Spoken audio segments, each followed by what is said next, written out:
Samsung is doing something different with Galaxy S23 Ultra. Samsung executive told South Korean media that Samsung will keep the Unpacked event in the first week of February. Well, Samsung is trying to make its best camera experience with the 200-megapixel sensor on the S23 Ultra, despite the fact Samsung already offers so many features with its camera. But now it's beyond the expectations. Ice Universe says the 200 megapixels camera retains more natural details and has less noise, which is good. He says the night mode photography has been dramatically improved. The S22 Ultra already takes great nighttime photos, so it seems we are in for a pleasant surprise with the night mode of the S23 Ultra.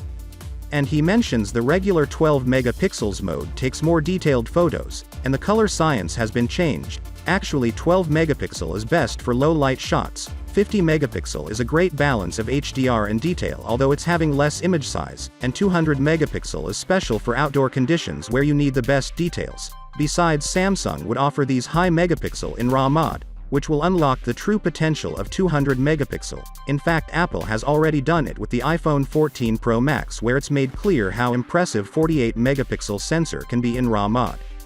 Qualcomm has already confirmed that with Snapdragon 8 General 2 AI will see a staggering 374% improvement compared to 8 General 1, and it seems Samsung is taking full advantage of it on the S23 Ultra.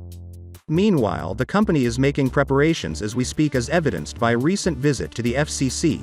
The Galaxy S23 and the Galaxy S23 Plus have passed through the FCC. The documents found online have confirmed some details about the batteries powering these phones. The base Galaxy S23 model is powered by a battery that carries model number EBS 912AB. It has a rated capacity of 37.85, which could translate to a typical capacity of 3,900 mAh. The battery inside the Galaxy S23 Plus, which was first discovered online a few months ago, carries model number 916 instead of 912. As per the previous reports, it should be manufactured by ATL, and according to the FCC has a rated capacity of 4,565 mAh, which probably means Samsung will label it with a typical capacity of 4,700 mAh. Both phones appear to have been tested by the XCC using 25-watt super fast chargers. So, with that being said, let me know your thought in the comment below, and if you are new here, please subscribe. Peace out.